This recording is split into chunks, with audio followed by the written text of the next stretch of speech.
Anchi, you're good to go. Thank you. Good evening and welcome to Advance Arlington's February program. Is it all equal? Understanding diversity in Arlington's elected representation. Advance Arlington, along with our partners for tonight's program, Black Women's Roundtable Virginia and Vote Lead Impact, are so pleased to welcome you. My name is Devanshi Patel, and I'm a proud board member and program committee chair for Advance Arlington. Outside of Advance Arlington, it is my honor and privilege to serve as the CEO for the Center for Youth and Family Advocacy. Before starting tonight's program, we would like to recognize our sponsors, Strategic Analysis, Arlington Food Assistance Center, Sushi Zen, the Italian Stores Tremonti family, Ginger Jeffrey and John Andelin, Jean Broyhill, Ed and Anita Nolan, and the Arlington Community Foundation. Thank you all for your tremendous generosity. We also thank so many of you who have supported our anniversary celebration, and to all who have renewed their membership this year. Your support helps Advance Arlington cover operational costs and continue our 70-year commitment to providing neutral, informative programming. By supporting us through a membership or donation on our website, you ensure these vital, nonpartisan conversations continue, preserving a space for community dialogue that's central to our shared fabric. Visit us at advance-arlington.org. We could not do this without you, and we truly appreciate your support. Advance Arlington is committed to bringing fresh ideas and engaging discussions to the forefront, and we hope that you'll see that in our work. As a volunteer-driven board, we rely upon your support, whether through membership, sponsorship, or both, to continue making this happen. Be sure to mark your calendars for our next program on March 12th, where we will explore a topic in honor of Women's History Month. Stay tuned for more details coming your way. And as we celebrate Black History Month, we are honored to explore a topic tonight that is rarely, if ever, authentically discussed: whether the pathways to our elected offices are truly equal for candidates of color. We are fortunate to have a distinguished panel of experts to illuminate this critical issue. Please join me in thanking our panelists: Kenneth Aguirre, Councilman for the City of Alexandria and the first Latino elected to the City Council in 2018, Christian Dorsey, former Arlington County Board Member and Chair, Emma Villalon Sanchez, the first Latina teacher in Arlington and the first Latina member of the Arlington County School Board, where she also served as chair. And a special thank you to Walter Tejada, the first Latino elected to the Arlington County Board and the first Latino elected to any governing body in Northern Virginia, for moderating this important conversation. Thank you all, and I turn the program over to you, Walter. Thank you so much, and appreciate the invitation, and delighted to be here in company of three outstanding community leaders who have a track record of wonderful accomplishments and more to come in the future. Thank you, everyone, for taking time to join us. My guess is that those of you who had fun shoveling snow, please raise your hand. Yes, Old Man Winter is still on with us. And so, we have to deal with what we have to deal, right? So it's a pleasure to be here with you. We're going to try to have a conversation. We'll ask a number of questions, and we thank the audience for really a number of excellent questions that have been submitted. We have a bit of a difficult time selecting those because many of them were really important questions that go to the heart of the program that we're having here. Many of you in the audience probably know, all four of us, instead of going to reading a long bio, certainly we welcome you to search on Google search. Probably each one of us has a public bio somewhere on the internet. Certainly Councilmember Aguirre, it's an incumbent in the city of Alexandria. You easily can find his background. And of course, Christian Dorsey has served the Arlington County Board, and certainly is in the public sphere, as well as Emma Villalon Sanchez, who's serving the school board in Arlington as well. So the first question is intended to have a little bit more in depth of each one of the panelists, so we get to know them a little bit more and the trajectory to elected office. So the first question is, what inspired you to pursue a career in public office? And how had your personal experiences shaped your decision to run? And let me turn it over to Christian to start us off, and then we can hear from Emma and Connect. Christian? Thank you so much, Walter. And thank you for moderating this panel. And it's great to be on a panel with Mr. Aguirre and Ms. Violan Sanchez, two people I admire greatly. So, really the heart of the question, what inspired me to get involved, I really go back. I could go back to childhood, but I'll really start with my first paying job as a college graduate, where I was a civic educator working with high school students mostly.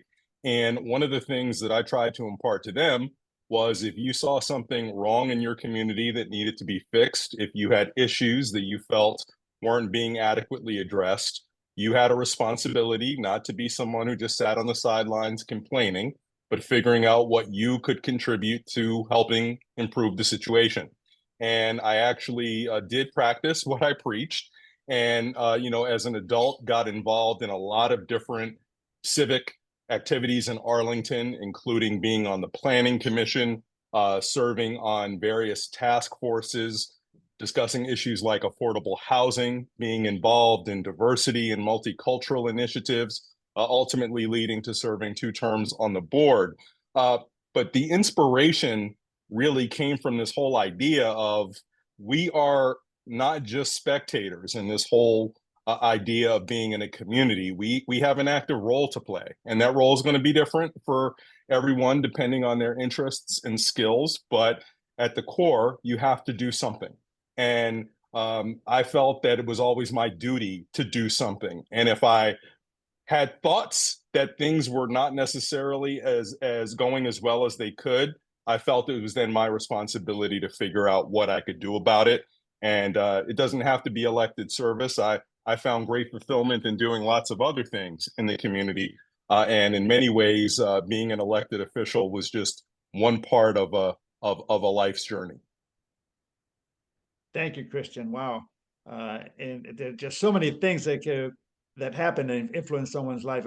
My guess is he could probably continue sharing for another 5, 10 minutes at least over the other reasons. So Emma, in your case, what inspired you to pursue a career in public office and multitude of shared experiences you've had to made you take the decision to run for office? Well, I think that as I reflected on my life, one of the things that really I have this, I don't want to call it calling, but the need to be of service. And I think my career as an educator is a career of public service. And it came a time after I was ready to retire from the Arlington Public Schools, after having worked for 32 years as the first Latina teacher and then supervising programs for English language learners, immigrants, and refugee students.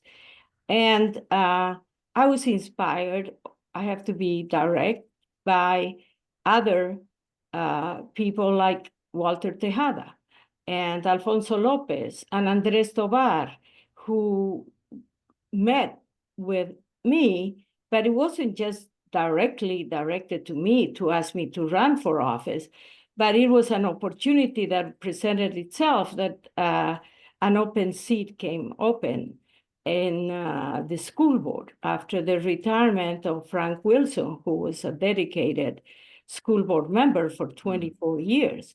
So there were 6 candidates.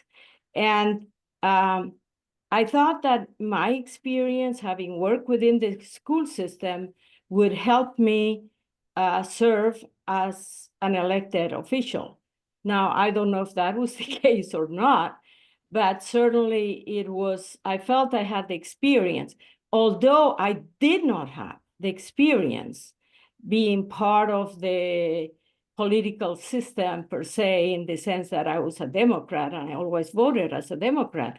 But I was never part of the, for example, the Arlington Democratic Committee.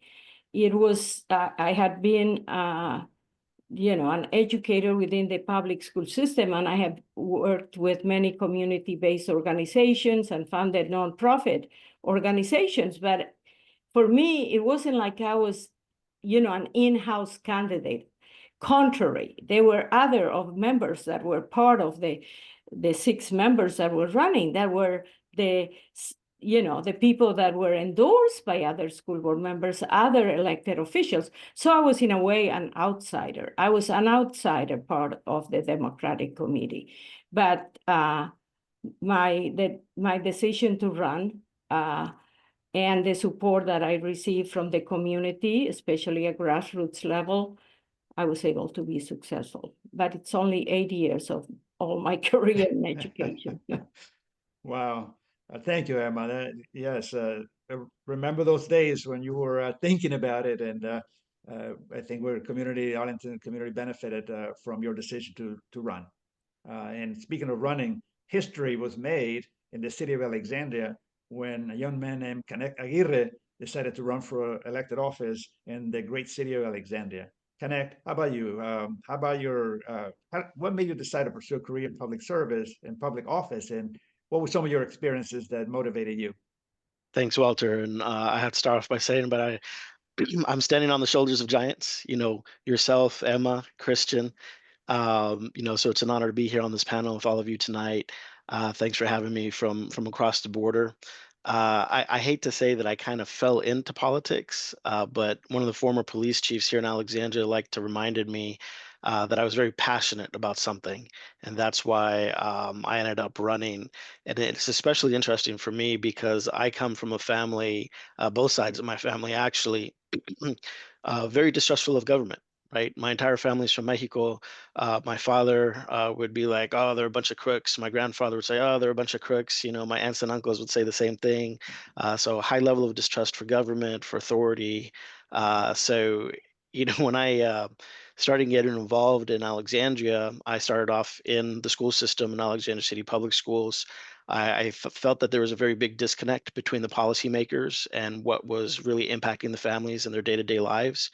And I didn't realize it at the time, but as I progressed in my career in the school system and then got plucked by the private sector and started working in Medicaid, where I was also advocating for families and also seeing a disconnect between policymakers and the impact on everyday lives, it started building out my first platform in 2018, which was housing, education, and health. Housing, partially from my own personal story, having been evicted, my family being evicted when I was little, being housing insecure when I was in college, losing our home when I got back from school, and then just trying to find a foothold in Alexandria and the DMV. It's so expensive in the housing market. Education, because I had worked in the city public schools, as well as my mother being a 20-year school teacher back home in Los Angeles. So definitely a lot of respect for teachers, and definitely that sense of service there. And then lastly, health, because that was my day job. I was tired of a lot of lip service that we were getting from folks, and I was part of a social justice nonprofit, and so some folks from the community we had gathered around and we're kind of talking about who was going to jump into the race, who had already jumped in, who wasn't just going to show up for a photo op and could actually speak to the issues, and they pointed the finger at me. And I started looking around and said, "Who are you pointing that finger at?" But like I said, our platform was housing, education, and health. It resonated with the residents, and then we won. So it was that's how I kind of jumped into things. As the chief would say, I was very passionate about the impacts that I was seeing on people's everyday lives and wanting to see some change. So like Emma, I would Wow. definitely say I was a bit of an outsider as well. Wow, and very moving, impactful descriptions, all three of you. And as Connect was describing his, there was so many things to relate to. Some of us, as you were describing that, they haven't lived life where it's tough to pay for the rent, or a family struggling to come up with funds for the rent. And then also one thing I remember about you, Connect, is that you were the chair of the board of the Tenants and Workers United. And so that was an excellent way of being civically engaged and have the community know. And you were working, doing the wonderful thing for the most vulnerable in our community, and as Christian and as Emma has as well. And then going to the heart of the purpose of our discussion today, one of the questions that was submitted was, can you share a time when you faced criticism or challenges because of your race or ethnicity while serving in office, and how did you handle it? So sharing a time when you face criticism, whatever that may have been, or the challenges, because felt that maybe it was because your race or your ethnicity while you were in elected office, and how did you handle it? Christian, can you start us off with that one? You're on mute, Christian. Christian, you're on mute. Sorry. Thank you, Walter. Always going to happen once a session, so Yes, everyone else it is happens. fine. You won't do it. It happens to all of us. So, there's a lot there. I'll speak quickly to challenges. The challenges that I particularly faced was, going into pursuing this level of service, which requires your full time and attention, serving on the county board, as you well know, Walter, as both Emma and Canick know from their respective bodies. It requires your full time attention. But the sort of history and practice in the Commonwealth of Virginia up until recently is that these positions aren't paid as such. So traditionally, occupying this role required that you had family circumstances that allowed you to do that, while not necessarily generating a family sustaining income from it. And so getting that organized to be able to pursue public service at the elected level was a challenge. But then, I also look back at the competition. Walter and I know this very well. In order to actually serve, you have to, win primaries. You have to win other sort of nominating processes. And I had the great honor of competing in a nominating process with the Honorable Mr. Tejada many years ago. And then later, right before I was successful in winning a seat on the board, I had to compete against, I believe it was 6 other Democrats for the right to run in the general election. And so when you think about challenges and obstacles, they're ever present and they're going to be unique for everyone.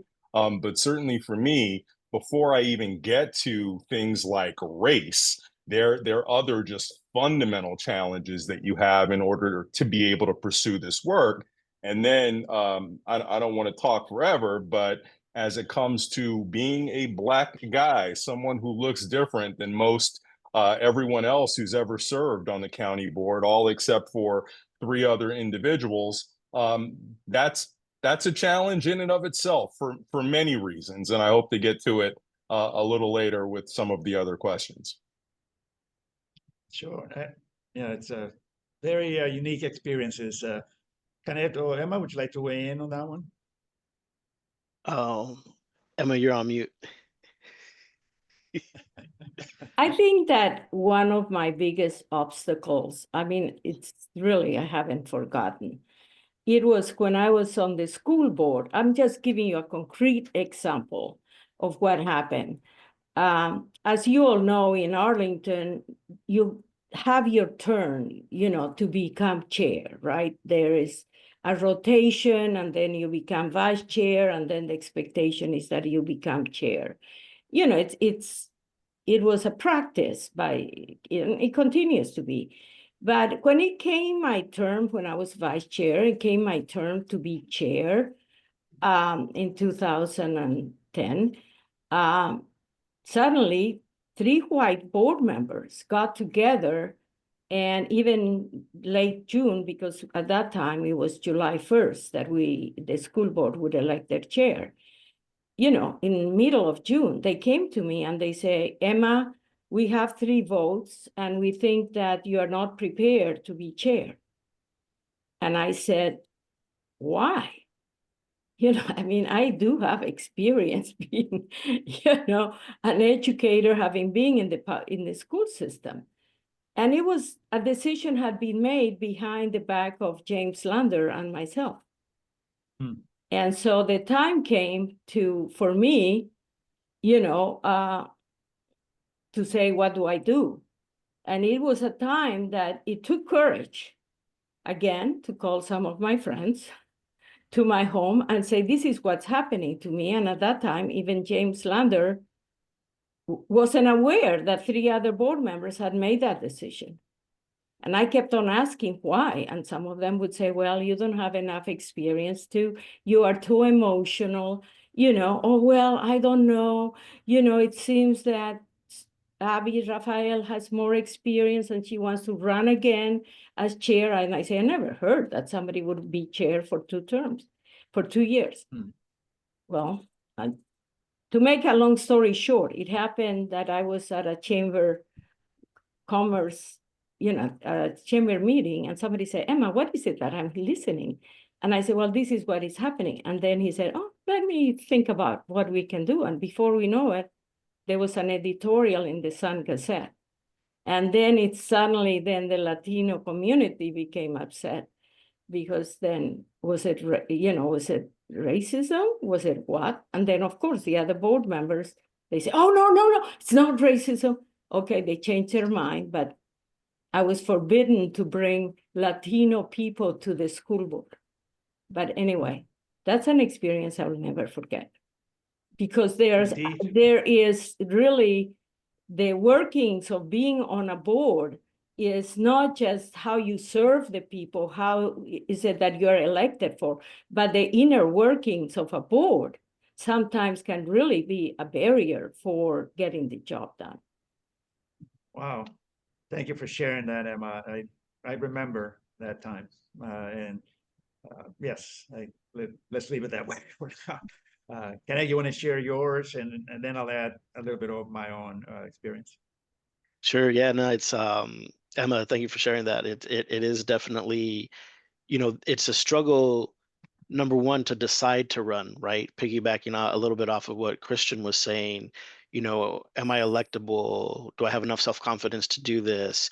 Do I have enough fundraising capacity? And those aren't just questions that you might be asking yourself, but it's also what the electorate is asking about you as a candidate, right? So I think that's kind of the first part. And the other part that I wanted to acknowledge from what Emma said is, yes, there's absolutely internal dynamics that occur once, if you are fortunate enough to be elected, that you then have to deal with as well. But my kind of concrete example to give is, I got an endorsement by the local paper that basically said you should vote for him because he speaks Spanish. Not because I had held leadership roles and shown that I had been able to build coalitions and move policy, and that I had not just life experience but professional experience. But he speaks Spanish. That's why you should vote for him.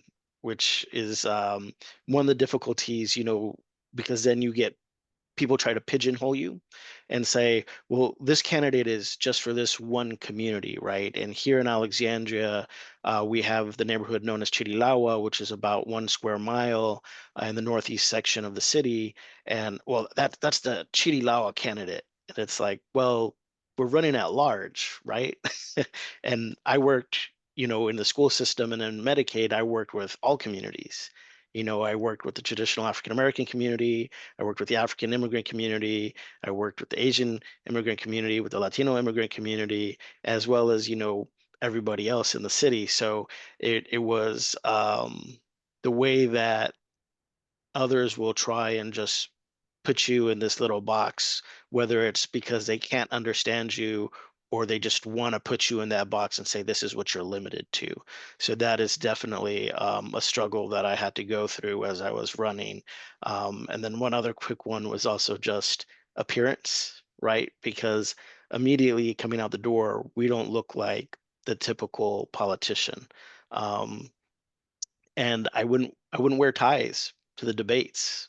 And somebody said, that's why you're gonna lose, because you don't wear a tie to any of these things. So two quick things to share. Was it Scott McCaffrey of the former Sun Gazette? Was he the one? He No. he has a thing with ties. So Wow, that is quite something, Connect. Thank you for sharing that. And just because you speak Spanish, well, then that could apply to at least 2 other people in this panel. But it helps. You know, If you speak Spanish, it helps.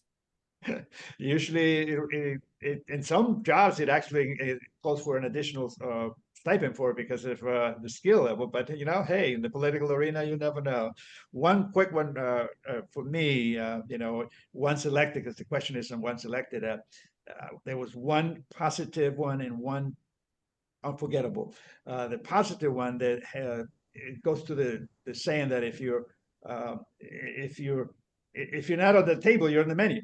And one of the things that was happening when I got elected was there was an issue of day workers in our region, and many times were being looked down upon and criticized, and no one really was speaking up. And one of the things that I was able to do, to go through a little bit to one of the points Christian made earlier on how the job at the county board is actually very extensive, it takes a lot of time. One of the things that's not as well known is that the county board members also spend a lot of time in regional bodies, like the Metropolitan Washington Council of Governments, or the Washington Metro Transit Authority, and that takes a lot of time. And then one of the benefits I had of being involved in the Council of Governments was that I was chair of the Public Safety and Human Services Committee. So I was able to use the model that we had implemented in Arlington as a way to, in a dignified way, handle the issue that workers are out there looking for work, employers are looking for workers, let it happen in a coordinated manner, orderly, so that there's cohesiveness in the neighborhood. And so that was one way a lot of the colleagues in the region paid attention to that and began looking at doing those kind of initiatives in the region. So that was one good one. Another one was that was involved in the Virginia Association of Counties, VACO, where most of the counties have a membership in it, and usually alternate whatever they have the annual meeting. This one meeting was in May. It was in Southwest Virginia, and I was so excited to drive all the way the heck over there. I was the first one to arrive at the conference center where there was no one else. There was only 3 other people there. They happened to be workers, and the workers were Latino. I walked in, I got my polo shirt, it's a nice summer day, and I got my notepad. I sat in the conference room, I was the only one there. And then 4 elected county officials walked in, and one of them turns to me and says, "Hey, this is only for elected officials." I looked at him and I said, in that instant second, I just said, "Oh, you're an elected official also?" And there was a little uncomfortable moment there, and they said, "Oh," the guy said, "You're an elected official?" And then he began, asking me where I was from and all that. But the fact is that when they saw me in, the 3 other workers were Latinos, and I was sitting in the conference room, I probably also was part of the help. So, some of those things happen in casual moments in time, and we'll handle it different way. I didn't let it bother me. I used it more like motivation. Okay, we got to show these folks what Arlington values and make sure that I can handle it and debate policy just as well as they can. Moving on to another question. There were a couple of questions that were submitted that had to do with the district possibility in Arlington County, or having representation by districts. And one of them indicates that some have suggested that shifting Arlington from an at-large to district-based county and school board seats, will this change be positive? The other question that was related to that indicated that should we consider having elected school boards? So kind of you in the city of Alexandria, their school boards are by district, and generally, what do you think? How does that work in the city of Alexandria? And then maybe we can hear from Christian and Emma on their opinions on that one. Connect. Yeah, it's been a really interesting debate on this. I think on the council side, there's been a strong majority leaning to stay at large for the entire city. I feel that we're small enough that being at large, you could still get across the entire city. And by creating districts in such a small locality, I I hate to say it becomes too parochial, because democracy definitely is neighborhood by neighborhood and grows. Everything's local, but you want to be able to move the city forward. And one of the best examples that was used during the campaign trail last year was, why does the west end of the city, which is the largest portion of the city, care at all about stormwater issues that are happening in Old Town, right? Which is one of the smallest portions of the city. And so if we have a bunch of people that are elected in a district out on the west end, and you only have one person that's elected out in Old Town, well, that person is not going to be able to move any legislation. But because we're all elected at large, we realize this is for the betterment of the entire city as a whole. And so in my opinion, I feel that you get a better product being at large. With the school board, it's been an interesting experiment to put the districts in the configuration that they are. After the census, I was hoping to try and change some of that, but unfortunately, due to the way it's currently set up, we couldn't really make the adjustments that I thought would have been beneficial. And there's also, traditionally been tension between the city council and the school board, and I don't think that's anything new. I think a lot of times you'll find that between a county and its school board, a town and its school board. I think that it happens often because we've got the same pot of money and we're trying to distribute it, and the school board, of course, is looking to do everything that it can for our youth and students, which the city or county also wants to do, but also has to weigh the other priorities of the rest of the city. And there's definitely been conversation brewing over whether or not we should remain having an elected school board body or go back to what we originally had, which was an appointed school board body. And I will just leave it at that because I already see Emma shaking her head. Well, I think that I'm just going to say, speak to the question of school board. Do you know Okay. why Arlington, who had an elected school board, was the General Assembly decided to have an appointed school board? That was because of Arlington integrating our schools. So the fact that was a decision, and the fact that the school system needs to have elected school board members. I have been part of the school system since '76, when, for example, there was a change of a Republican county board, and they would appoint their friends, and there wasn't more representation. We need to continue to have an elected school board. And I do support the idea of at-large members for the school board. We are not an appendix of the county board, although we do depend on the funding and the decisions that the county board makes. We have to work together, and that is a great challenge, I think, but it is a very important work that school board members and county board members work together. We have to work together for Arlington, but at the same time, we have to maintain our elected school board members. And as for Christian, you wanna me, touch this I hot understand. potato? Yeah, I understand the spirit of the question because I think the question is asking about districts or appointed school boards within the context of how would it affect representation? Would it improve it? And I think Exactly. you can make a fair argument that in communities that have districts, you do see some greater minority participation, fewer barriers for minorities to actually overcome a lot of the issues that we discussed with prior questions. And certainly with appointments, there's a degree of accountability for whom people appoint and the ability to have it reflect whatever demographic or diverse needs that you have. That's the theory. But there's also some other things that tend to happen in practice.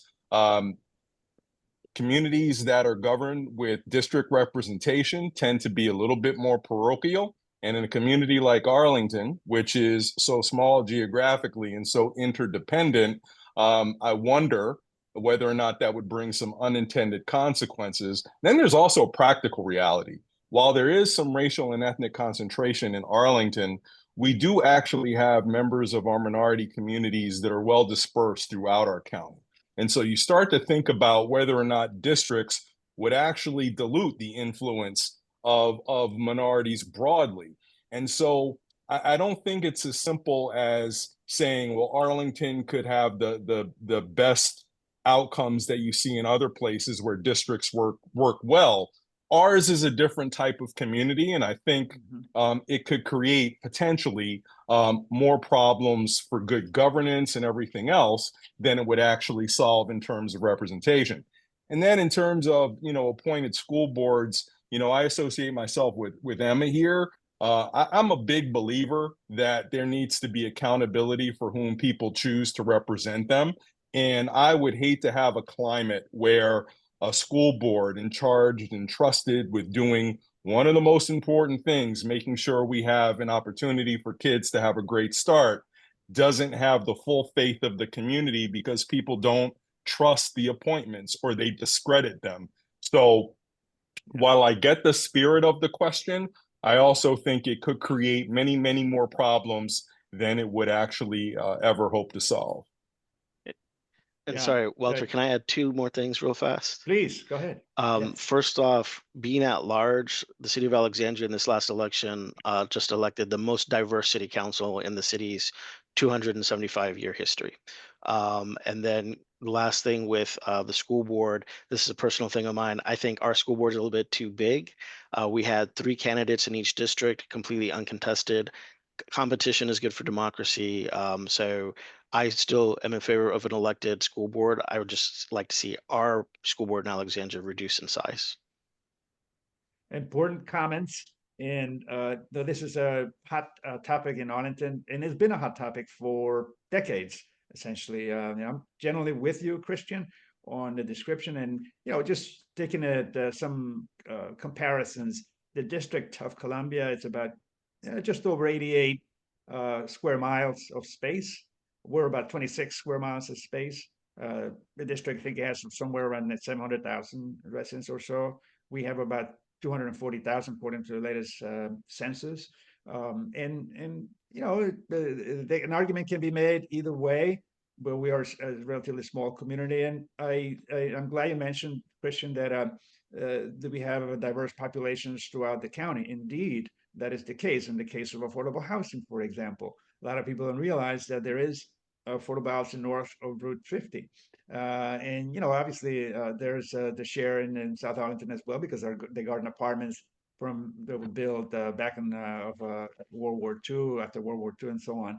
And those have become affordable now. They were at one time they were not, and they are now. And there's that struggle would always be, because the saying goes, we are victims of our own success. By a lot of measures, Arlington does fairly well with a pretty top-notch school system and fairly pretty good transportation network with 11 metro stations and a number of the other challenges that presents. But that would be an argument that will go on, but we can see some other experiences to maybe use as measure.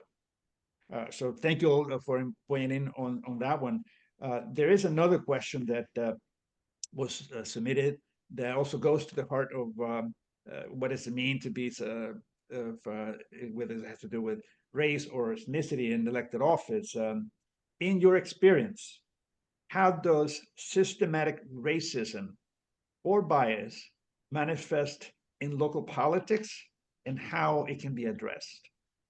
And your personal experiences and the trajectory you've had, how does systematic racism or bias is manifested in our local politics, and what suggestions you have that it might be addressed? Let me throw this hot potato first to Christian. Thanks, Walter. Well, you know what? Actually, I'll start by sharing an anecdote, which will get at, well, I don't know. It'll just lead me into thinking about this. So, one of the issues that was very big during my tenure on the board was issues relating to systemic racism in policing, George Floyd murder, and the nationwide response to that occurred while I was on the board. We did a number of things in Arlington in response to it. And subsequently, the chief of police then, Jay Farr, left his position. And what became news to me was a letter to the editor that he sent to the Sun Gazette outlining his reasons for leaving, including not really appreciating the climate that he was working in, and particularly singling me out for creating kind of a climate that he was uncomfortable with. And it was interesting because, as Walter well knows, the board doesn't supervise the police chief. That's the county manager. I had no control over his day-to-day working conditions. I had never said anything publicly or privately that disparaged him or policing broadly. Of course, I challenged the department fairly but toughly to make sure we were doing the right things in terms of policies and practices just like my other colleagues on the board. But unlike my other colleagues on the board, I looked a little different. And, apparently, while he didn't outright admit it, I can think of no other plausible reason why he would single me out, other than the fact that I look like this, and I had the audacity to challenge them to make sure we were doing as well as we could. And I bring that up because one of the systemic things that we see is just that there's more that meets the eye when it comes to dealing with elected officials of color. As Kanik talked about it earlier, people sometimes view you as just a symbol. You speak Spanish, therefore that's what you are. You're going to represent this community. That's the sum total of what you can contribute to this body.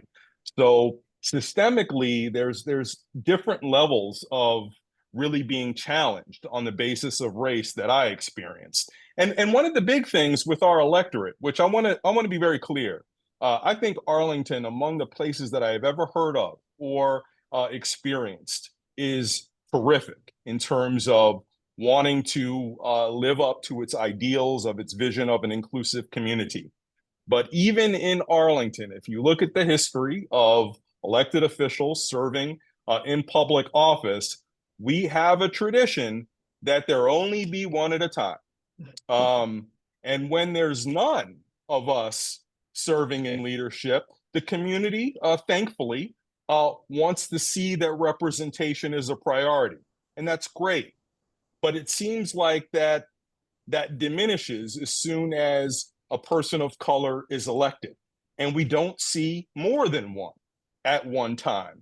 And I don't necessarily mean to suggest that Arlington would never elect two persons of color to the county board or the school board at a time. I don't suggest that at all.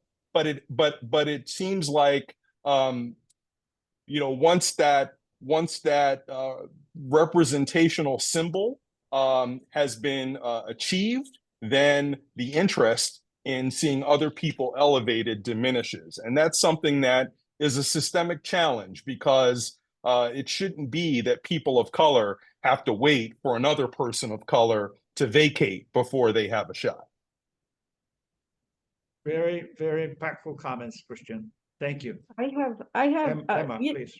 well, for my discussion, I want to identify the concept of this, the practice or the whatever systemic racism as something that's a deeply embedded system, written or unwritten, that perpetuates, inequalities. I think that we have definitely, I have seen, I'm not talking just in Arlington, but I'm seeing at the state level, the fact that our students, due to their immigration status, were denied admissions to colleges and universities. And we had to actively pursue, unfortunately, during the Northam administration, and we were able to have in-state tuition for residents of Virginia, domiciled in Virginia, that could access in-state tuition. The other endemic systems that we have in Arlington, we call it the Arlington way, but in reality, when you look at the composition of commissions, of committees, of all these different ones, you know, based on their membership, what, really, is it representative? Probably not. But at the same time, it's the other question I have, and when we had these problems about immigration and immigration enforcement, and I had gone, when I was the chair of the DREAM project, gone to the county, and I said, we need to have at least a commission, something that reflects what are the needs of immigrants and refugees. There are so many things that are happening in our county. And then, well, we'll see how we do that, blah, blah, blah. And then at one point, Walter had his Latino roundtable. Then, he left, then goodbye to Latino roundtable. And so there was no way of communication directly to the county board related, concerns with immigrants and refugees. And we have, again, this is another time that we need strong voices to work through the system. Fortunately, the school system has a superintendent's advisory committee on immigrants and refugees. We went to them, and then we went to the school board and the superintendent, and they sent a message of safety to the community, to the parents. How long is it going to take for Arlington County to recognize that? You can't go under the rug, feeling of being targeted if you advocate for one population. And at this time, the immigrant and refugee population need advocacy. Indeed, very important, impactful comments, all of you. In that spirit, because it appears that you don't have as many representation in elected offices of people of color generally. How important has mentorship been in your journey? And what role has it played in your success as a leader? Kaneka, I saw your hand up. Was that for the previous question or for the one now? It was for the previous question, but Okay, I could answer this one too rather quickly. Sure. But just really quick on the previous question, Christian, spit and fire. I mean, that's some hard truths. Emma, same thing, hard truths, right? This is what we have to face as a reality. And I mean, I think these are perfect comments and conversations of what the topic for tonight is. I'll throw a couple other things out there. So as a locality, what are our hiring practices, right? When I came onto the city council, we had 0 department heads that were Latinos. We had done a good job with African American and women, but there were none that were Latino, even though the city's 20% Latino. And I believe we might have had one that was from the AAPI community. Language access, language has been very, very key. And I remember when I got onto the council, well, why should we do that? Right? Why should you provide some of these language services? Well, it's access, right? It's for the entire community to be able to interact with its government. Same thing with creating a language stipend for our staff members, acknowledging the extra benefit that they bring speaking another language, regardless of what that language is, Chinese, Russian, Spanish, Swahili, whatever it might be. Our engagement practices, right, in the city of Alexandria, that was something that I had to fight really, really hard for. Why aren't we doing pop-ups at laundromats and bus stops and grocery stores? So we're really engaging folks that typically aren't going to come to a Wednesday night meeting at City Hall at 7 p.m., right? We're only going to get a specific demographic if that's the way we're choosing to engage people. And then I'm glad Emma brought up the boards and commissions, because that's a great way to be involved. And yet our boards and commissions do not reflect our overall demographics of our community. And I would say that, I've said this publicly from the dais on multiple occasions, there's a time to use a chisel and there's a time to use a sledgehammer. And when we're talking about institutions and structures, sometimes you have to use the sledgehammer, otherwise you're not going to see any change. And then switching gears very quickly to mentorship. I've always really yearned for mentorship, and have not really been able to find it. It goes 2 ways, right? I need to be more proactive in it, but I always encourage everyone that I talk to that is interested in politics, or even just in growing their professional career. Mentorship is extremely important.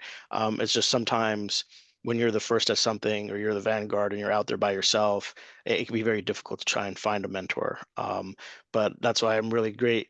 I'm always happy to hear from Ms. Emma Violan Sanchez, because she has been so impactful on so many different people, not just in Arlington, but I would say across the region. Indeed, indeed. Before turning to Emma and Christian on the mentorship part, let me comment a little bit more on that question, also on systemic racism and some of the things that go on that. When I was on the county board, in the 2007-2008 timeframe, there was a very anti-immigrant sentiment, mainly because there was a bill in Congress called the Sensenbrenner bill that looked to empower police departments with immigration responsibilities. we in Arlington felt that that was not going to be good for us. And the bill failed, and there was a big anti-immigrant sentiment created in the Prince William County area, where the supervisors there felt that maybe the police should have responsibility to do immigration enforcement. We in Arlington felt differently. And throughout the summer of that year, I worked with then County Manager Ron Carlee, and with my colleagues to craft a resolution that would speak to Arlington values, that we support immigrants from all backgrounds and all, regardless of their immigration status, and we follow all federal and state laws of everything. And that was a difficult resolution to put together. And fortunately, the debate in Arlington was whether we should lead in the first point, that Arlington follows all federal and state laws and all the things that go with the part of the whereas, and or should the first thing be that Arlington supports immigrants from all walks of life, regardless of their immigration status. That was our debate. And the first, the day was that we support immigrants regardless of their immigration status in life. They're contributing to our community. Went on to express those things. I have to tell you that that's one of my proudest achievements, because it was symbolic. A lot of people don't even remember that. But for the immigrant community, for the Latino community, it was significant. I got over 3,000 emails telling me that to go back to El Salvador, and there was a trader that, all kinds of, but I also got phone calls from places like Virginia Beach, a mother sobbing over the phone saying, thank God somebody cares. Tomorrow I'm going to send my kid to school. I was afraid to send him to school. I'm going to do that now. Thank you, Walter. And thanking Arlington County, other jurisdictions in our region use that as a model to craft their own resolutions to express our support. And so, being at the table and making sure, and because I was downright angry of what Prince William County was doing. The community was scared. People were moving out of that area, and many places were losing workers. They were losing jobs. They were losing their jobs, and that had a negative economic impact on that region. So, and naively at the time, I thought, we probably we'll be passing immigration reform sometime soon. We will never have to be advocating for immigrant rights ever again. And here we are in 2025, and that's another matter. So, and the mentorship part, let me start off with this one very quickly, because I think it's really important that leaders can feel that they don't have to be a particular race or ethnicity to be a mentor. For me, the one person that encouraged me to run for the county board was a white guy, tall, who served on the county board. His name was Jim Hunter, and he would pursue me. He would call me. He would tell me, hey, come over, and there's this thing going on. One time there was a U.S. Commission on Civil Rights the meeting at the county board, and I didn't even know about it. He called me at the last minute. I'm coming to pick you up. You got to say something. So he found ways to get me involved and explain how things work. And one of the things that goes lost sometimes in Arlington is that in order to be involved, you don't necessarily have to serve only in advisory commissions. There are other ways and opportunities in Arlington County to become civically engaged, serving in a nonprofit organization, running a soccer league, running a cultural folkloric group. There are many other ways to do it as well. So mentoring is critical. And I know that's an important aspect for Emma as well. Emma, let me turn it over to you. We still have a little bit of time. So you want to comment on the mentorship part? Well, I think it's very important. For me, mentorship goes at all levels of leadership. I think that understanding the system is very important. And of course, I did mention, not that just Walter, you are leading, but for me, Walter was a mentor, because he would, when I would come, I was running for office, and I would walk into the Democratic Committee. The people that are listening from the Democratic Committee may not be happy with that answer, but I almost felt like I was like a fly in a glass of milk, because he was like, I was entering and everybody was in their own groups, and then Walter would say, come. I said, Walter, do I have to go? He said, yes, you have to come. And so I said, okay, come in the back of the meeting. You'll be next to me and I'll introduce to you. And then he would help me with the debates okay, you have to do this, because many of those things you don't know. Alfonso said, you have to sign up for Sorensen. Sorensen has a candidates training, and I'm going to nominate you. So go to Sorensen, learn about campaigns. Okay, I did. So, those are little things that help you, not just for running for office, for other things. And I have to also praise the memory of Jim Hunter. He would come and pick me up so that I would join the Kiwanis Club, so that I would be one of the few women that would integrate the Kiwanis Club. Jim Hunter would take me places. So I had to be in this committee, in this board, blah, blah, blah. But that helped me. So the spirit of Jim Hunter is alive. Indeed, indeed. For those who may not have known Jim Hunter, he is a former Arlington County Board member who served with distinction and really moved our community forward in so many different ways. A good-hearted man and his family, also a wonderful people of Arlington County, people that helped shape the Arlington way in Arlington. Christian, how about you on the mentorship part? Yeah, just briefly, I tend to look at mentorship a little differently. I try to glean and learn and absorb, um, usable lessons from everyone who has something to offer in that regard. And I say with all sincerity, each of you on the panel has served as an informal mentor to me over the years, including along with other people that I have served with, other people who champion my runs for elected office, but I'll just highlight three real quickly because they're relevant to this conversation.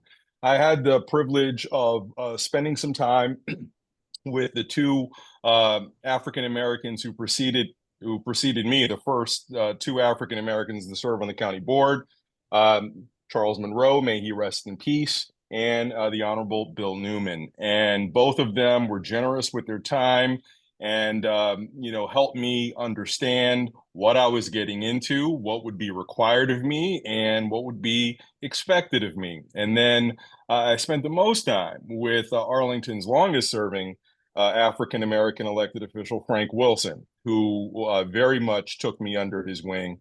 And all three of them together, while their advice may not have always been consistent, they very much made very clear that what I was endeavoring to do was going to challenge me in many ways. And I really think that guidance helped prepare me for the slings and arrows that I experienced on the board, for the sideways glances that I would get from people. Walter, you mentioned the experience of going to the VACO program. On more than one occasion, I've had members of the county staff come to me and say, Christian, do you realize that I'm you now? And I would go, what are you talking about? But because they were Black men who were over, 5.5 feet tall and maybe had some facial hair, they were mistaken for me by other people within the organization. And, we of course would laugh at it, but, when you really think deeply about it, it just goes to show how, we're not necessarily always seen for the individuals who we are, but really for a lot of people, just the color that we represent.